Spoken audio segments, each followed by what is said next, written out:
நீங்கள் ரொம்ப வறுமையாகவே இருந்தாலும் நீங்கள் ஒரு சூப்பர் ஹீரோ இந்த ஒரு குவாலிட்டி இருந்தா அப்படின்னு திருவள்ளுவர் சொல்றாரு. என்னங்க வறுமையாக இருந்தால் யாருமே மதிக்க மாட்டாங்க, அப்புறம் எப்படி சூப்பர் ஹீரோவாக இருந்தான்னு யோசிக்கிறீங்க?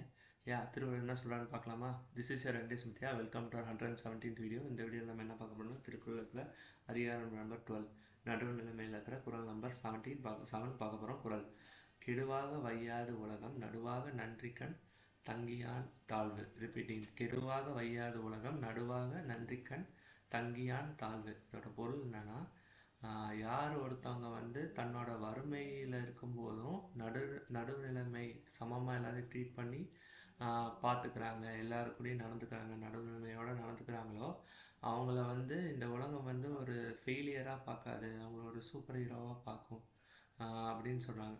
Super hero means not exactly like அவங்கள வந்து ரொம்ப மேம்பட்ட மக்கள், உயர்ந்தவர்களாக தான் அதை வந்து பார்ப்பாங்க.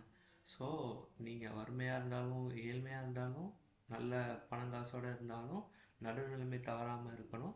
ஸோ ஏதோ ரீசன்னால் நீங்கள் போராக இருந்தீங்கன்னா அது பணம் ஈஸியாக சம்பாதிச்சிடலாம். பட் அந்த சுச்சுவேஷனுமே வந்து நீங்கள் சமமாக எல்லாரையும் ட்ரீட் பண்ணணும், நடுநிலைமையோடு இருக்குங்கிறது திருவள்ளுவர் சொல்கிறார். நம்மளும் அப்படியே நடந்துக்கலாம். தேங்க்யூ.